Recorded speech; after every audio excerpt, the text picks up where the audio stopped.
विद्यापुर नाम के गांव में पीलू चिड़िया रहती थी। उसका बेटा बबलू और बहू बबली वो भी उसी के साथ रहते थे। लेकिन बबलू और बबली को बूढ़ी पीलू का साथ रहना पसंद नहीं आता था। पीलू की एक बेटी थी, उसका नाम हरी था। हरी की बड़े शहर में शादी हो चुकी थी। शादी के बाद से वो बहुत घमंडी हो गई थी और अपने मायके वालों से ज्यादा बातचीत नहीं करती थी। एक दिन बबलू कहता है, माँ मेरी बात सुनो, मेरी कमाई बहुत कम हो चुकी है और महंगाई बहुत ज्यादा।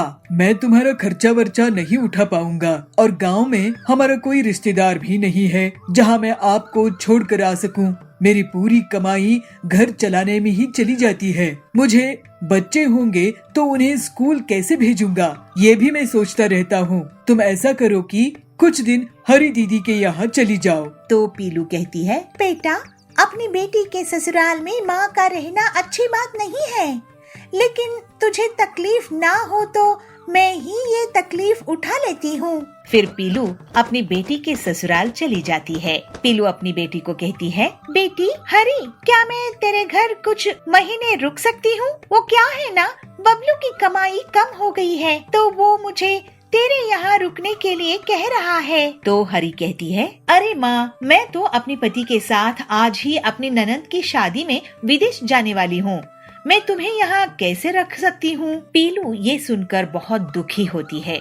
वो रोने लगती है। हे भगवान, इस बुढ़ापे में मेरे बच्चे कैसे हैं जो मुझे सहारा नहीं दे सकते हैं। मुझे अपने हाल में ही छोड़ दिया है, लेकिन मैं भी हिम्मत नहीं हारूंगी। फिर थोड़ी देर में कुछ सोचकर वो एक सुनार के पास जाती है और पीलू वहाँ पे कहती है, सुनार भैया, आप ये मेरे कान के सोने की कुंडल गिरवी रख लो और मुझे इसके कुछ पैसे दे दो। तो सुनार कहता है, इस कुंडल के तो मैं आपको 5,000 ही दे पाऊंगा पीलू बहन। पीलू उन 5,000 को लेकर एक छोटी सी किराए की झोपड़ी में चली जाती है और मन में सोचती है, इन पैसों से तो 1 महीने का गुजारा हो जाएगा। उसके बाद मेरे पास खाने के लिए भी पैसे नहीं बचेंगे और मैं मुसीबत में पड़ जाऊंगी। मुझे काम शुरू करना चाहिए, लेकिन इतने पैसों से मैं सिर्फ लड्डू बनाने का काम ही शुरू कर सकती हूँ। फिर अगले ही दिन से पीलू बूंदी के लड्डू बनाकर गांव में एक स्कूल के बाहर बेचने लगती है। पीलू आवाज लगाती है, बूंदी के लड्डू ले लो, बूंदी के लड्डू, गर्मा गर्म बूंदी के लड्डू, मीठे मीठे बूंदी के लड्डू।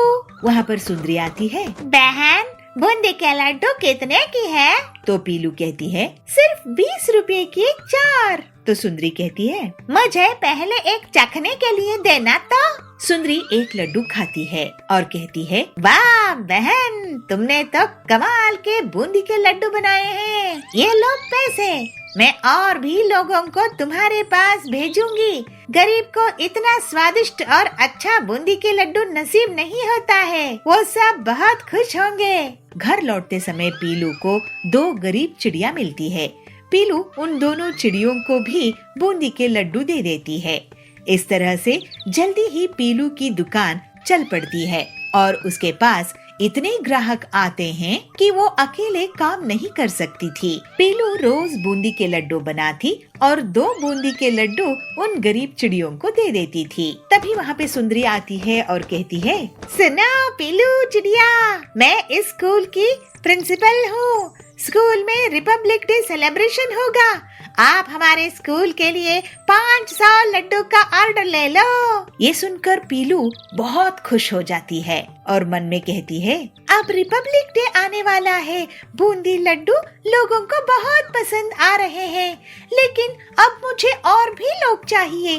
क्यों ना मैं उन गरीब चिड़ियों को काम पर लगा लूं? पीलू उन चिड़ियों से कहती है, सुनो, तुम दोनों यहाँ पर भीख मांगती हो, मैं तुम्हें एक काम दे सकती हूँ अपनी दुकान में, अगर तुम करना चाहो तो। तो लवली कहती है, बहन मेरा नाम लवली है, मैं एक अमीर घर से थी, लेकिन मेरे बच्चों ने मुझे घर से निकाल दिया तो मैं यहाँ हूँ। तब और एक चिड़िया कोयल कहती है, मैं भी अच्छे घर से थी बहन, मेरी भी यही कहानी है। हम तुम्हारे साथ काम करेंगे और मेहनत से पैसे कमाएंगे। ये सुनकर पीलू बहुत खुश हो जाती है और फिर तीनों चिड़िया मिलकर रिपब्लिक डे के लिए लड्डू बनाने का काम शुरू कर देते हैं। ऐसे ही एक दिन पीलू का बेटा उसकी दुकान में आता है। माँ, तुम तो बहुत मेहनती हो, मुझे माफ कर दो माँ। हम जवान लोगों के रहते तुम्हें इतनी परेशानी उठाने की कोई जरूरत नहीं है। मुझे माफ कर दो ना, तुम्हारा ख्याल नहीं रख पाया मैं। तुम्हें किस हाल में छोड़ दिया था। मैं अब तुम्हारी दुकान में काम करूँगा। तो पीलू कहती है, बेटा अब मेरे रिपब्लिक डे के लिए बूंदी के लड्डू बना रही हूँ, तू जाकर और भी स्कूल से ऑर्डर ले आ। फिर उस दिन बबलू दूसरे स्कूल से लड्डू के ऑर्डर ले आता है और उसकी पत्नी भी पीलू के काम में हाथ बटाने लगती है और पूरी ईमानदारी से वो दोनों पीलू की सेवा करने लगते हैं। जल्दी ही पीलू सभी की मदद से सभी स्कूलों का ऑर्डर पूरा कर देती है और रिपब्लिक डे में सुंदरी उसे स्पेशल मेडल भी देती है, जिससे पीलू और उसका परिवार बहुत खुश हो जाता है। इस तरह से पीलू अब अपने परिवार में खुशी खुशी रहने लगती है। सुंदर वन में पीलू चिड़िया अपने पति बबलू के साथ रहती थी। आइसक्रीम की दुकान चलाते थे। वे लोग आइसक्रीम घर पे ही बनाते थे और 1 रुपए में आइसक्रीम बेचा करते थे। आइसक्रीम की कीमत कम होने के कारण उनकी आइसक्रीम बहुत बिकती थी। दिन भर उनकी दुकान पर पक्षियों की लाइन लगी रहती थी। एक बच्चा ग्राहक उनकी दुकान पर आके कहता है, पीलू आंटी, ये लो 2 रुपए, मुझे 2 आइसक्रीम देना। ये लो बेटा। तभी वहाँ पर हरिया काका पहुँचता है। वो कहता है, पीलू बेटा, मुझे 10 आइसक्रीम देना। मेरे बच्चे बहुत जिद कर रहे हैं आइसक्रीम खाने की, और हाँ, एकदम ठंडी ठंडी देना।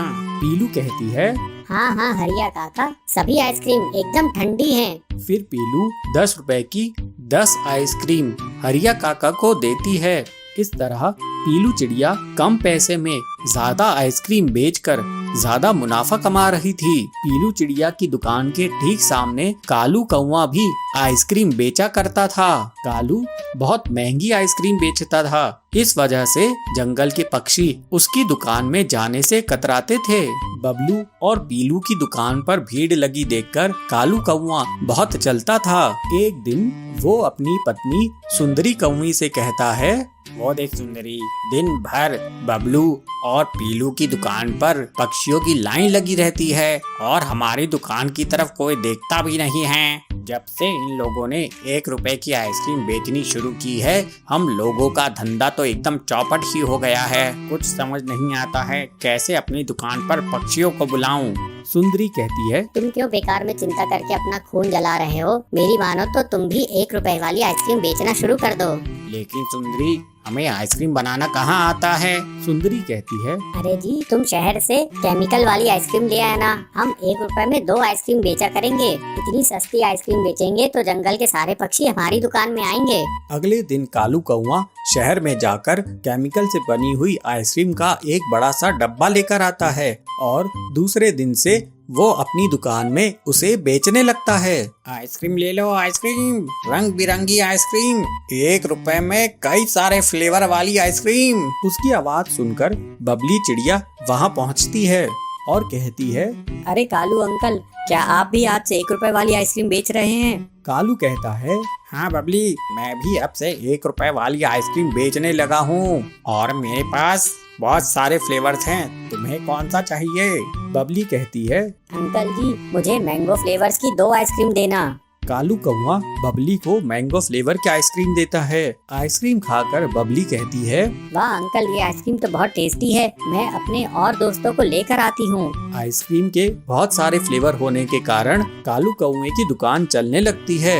अब पीलू चिड़िया के सारे ग्राहक कालू के यहाँ से आइसक्रीम खरीदने लगते हैं। ये देखकर बबलू बहुत दुखी हो जाता है और उसे पीलू समझाती है, तुम चिंता क्यों करते हो? हमारी आइसक्रीम बिना केमिकल की है। देखना, एक न एक दिन सारे पक्षी हमारे ही दुकान में वापस आ जाएंगे। इस तरह कुछ दिन बीत जाते हैं और कालू कौवे की केमिकल वाली आइसक्रीम खाकर लोग बीमार पड़ने लग जाते हैं। बहुत सारे पक्षी उसकी दुकान पर इकट्ठा हो जाते हैं और हंगामा करने लगते हैं। हरिया कहता है, अरे तुम अपनी आइसक्रीम में क्या मिलाते हो? हमारे बच्चे तुम्हारी आइसक्रीम खाकर बीमार पड़ने लगे हैं। आज से पहले ऐसा कभी नहीं हुआ। पीलू चिड़िया की आइसक्रीम हम खाते थे तो कोई भी बीमार नहीं पड़ता था।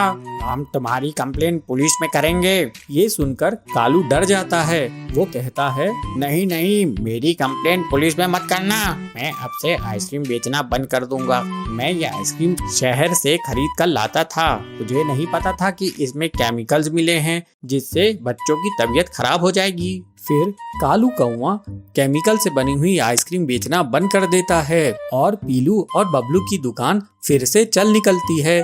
सारे पक्षी उन्हीं के यहाँ से आइसक्रीम खरीदने लगते हैं। कुछ दिनों बाद दोनों पति पत्नी अब अलग अलग फ्लेवर्स की आइसक्रीम बेचने लगते हैं। उनकी दुकान की बिक्री अब और बढ़ जाती है। फिर बबलू कबूतर और पीलू चिड़िया खुशी खुशी रहने लगते हैं।